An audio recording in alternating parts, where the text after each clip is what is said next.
Good evening. We're glad for you to join us tonight on Feed Your Faith. We are involved in a series of studies and will be for this week and next week, the Lord willing, where we'll speak at 7:30 p.m. our Central Time and whatever time that is for you, wherever you might be. And we're glad for you to join us tonight. Hope you will in each other's study as well. Last Wednesday, Thursday, and Friday, we looked at the beginning of the idea of feeding your faith, noting the fact that faith and doubt are opposites. That where we have a full faith, those doubts are taken away. Where the doubts are that which predominate, then we're not given to faith.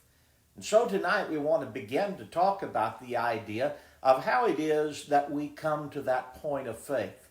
We talked about on Friday night where that faith comes from. It comes from the Word of God.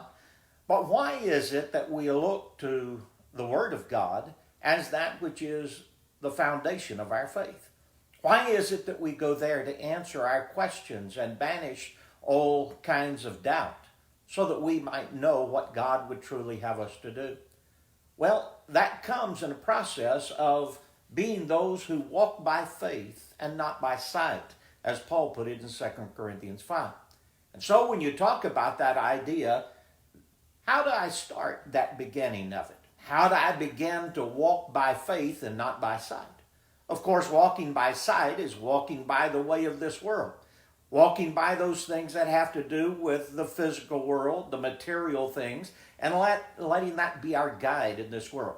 But walking by faith is something different. It really is a process that we go about. Building faith is something that is going to be there that builds throughout our life. But there has to be those things that are of a foundation of that faith. And so that's what we want to look at this evening, tomorrow evening, and then Wednesday evening.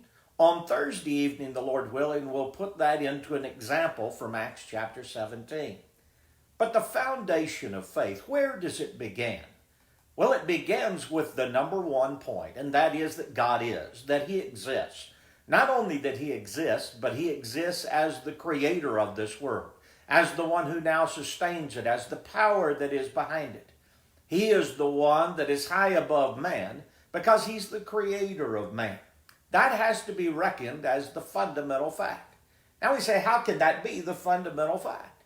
Well, when you look at it, the idea of God's existence is an obvious thing as the Bible presents, and as we look at it with regard to reason as well. The fool says in his own heart, there is no God, the psalmist pointed out. And truly, when you look at it, you recognize that God's power and divinity, His omnipotence, that power that He has, His divinity, or in other words, His omniscience, His knowledge, His wisdom, are that which can be seen in the creation that He has given. In Romans chapter 1, begin with me at verse 18, where the Apostle Paul says this, "For the wrath of God is revealed from heaven against all ungodliness and unrighteousness of men, who suppress the truth in unrighteousness. Because what may be known of God is manifest in them, for God has shown it to them. For since the creation of the world, His invisible attributes are clearly seen, being understood by the things that are made, even His eternal power and Godhead, so that they are without excuse. Because although they knew God, they did not glorify Him as God, nor were thankful, but became futile in their thoughts, and their foolish heart was darkened." You notice, as the psalmist had said, the fool says in his own heart that there is no God. And here Paul points out the fact that the foolish hearts were darkened. That even though God had manifested Himself to them, they were darkened in their folly in denying His existence. When you look at what he says, the wrath of God, in other words, the punishment of God, that which was the bringing of a retribution upon them because of their unrighteous acts, how could He justly punish those who were unbelievers? He says the reason He can do that is because He has clearly shown since the beginning of this world His eternal power and Godhead, or His divinity. That idea of showing things through the things that are made are what is the point of verse 20. For since the creation of the world, that's when he began to show that. The fact that there is a creation is also something that is very clear from reason. If all things, all material things are eternal, then we have to ask ourselves some questions about that. That means there was power with which this world came about. And when you look at that power, that organization, that ability to put all of these things together, it suggests someone with ultimate power, far beyond that of man, put this together. And if that was something that existed from the beginning and that power existed then if this world is everlasting, if it's something that has no end about it, whatever, it had no beginning, whatever, then that power would have already wound down. You see, the fact that there is eternity is obvious. When I was a boy, my brother told me, he says, where do you think the end of the universe is? I said, I don't know, but it's somewhere out there. He says, no, there's no end to it. I said, but there has to be an end to it. There's an end to everything. And he said, well, what's out there at the end? I said, maybe a brick wall. He asked me a question that I, as a little kid, was thinking about for a long time. He said, what's on the other side of the brick wall? Well, we all recognize that when we got to that point of being able to reason through that, there is eternity. This world is something that goes on and on and on.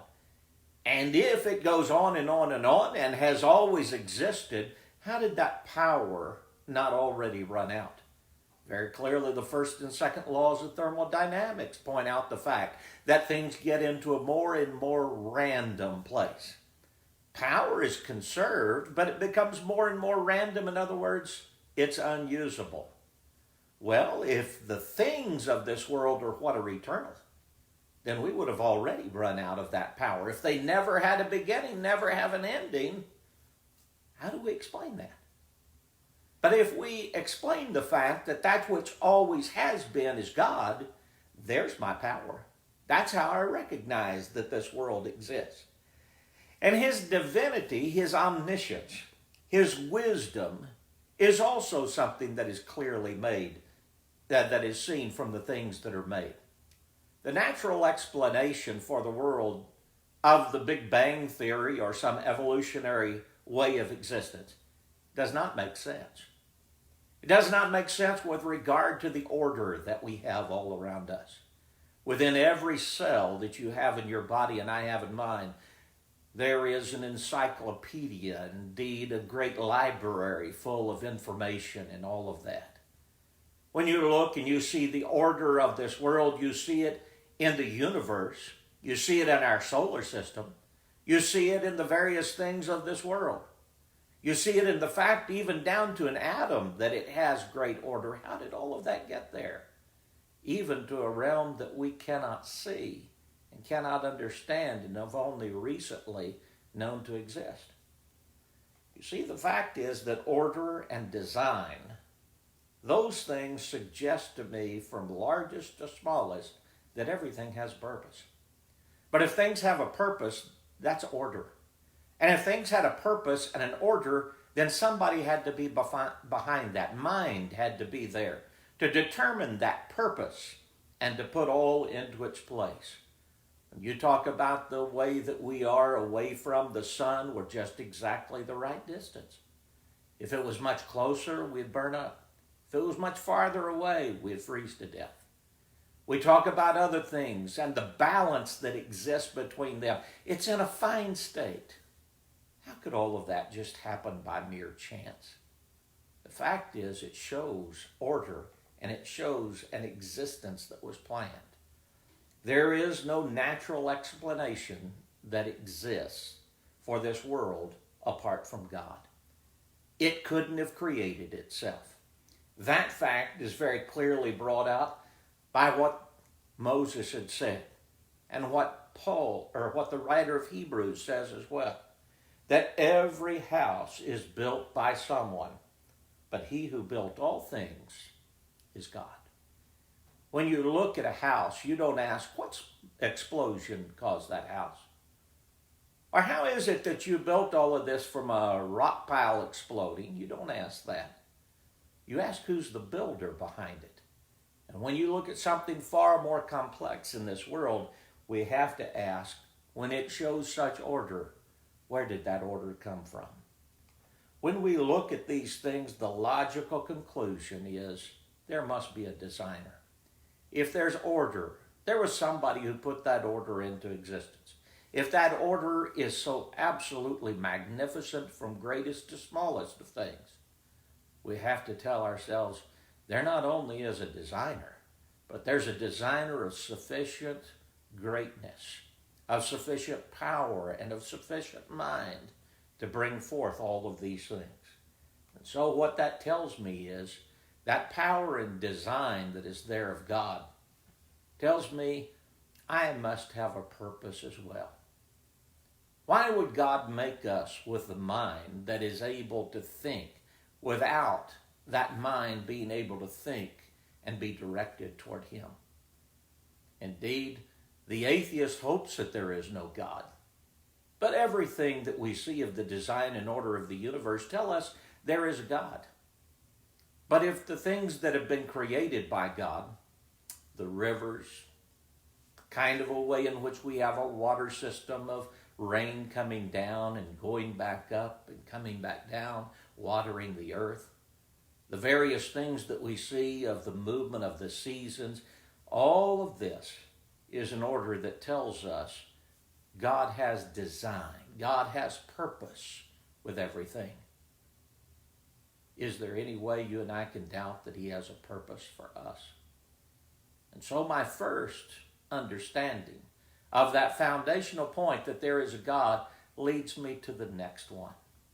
And that is, where do I find out about His will for me? We hope you'll join us tomorrow night for that as we continue in feeding your faith. Thank you so much.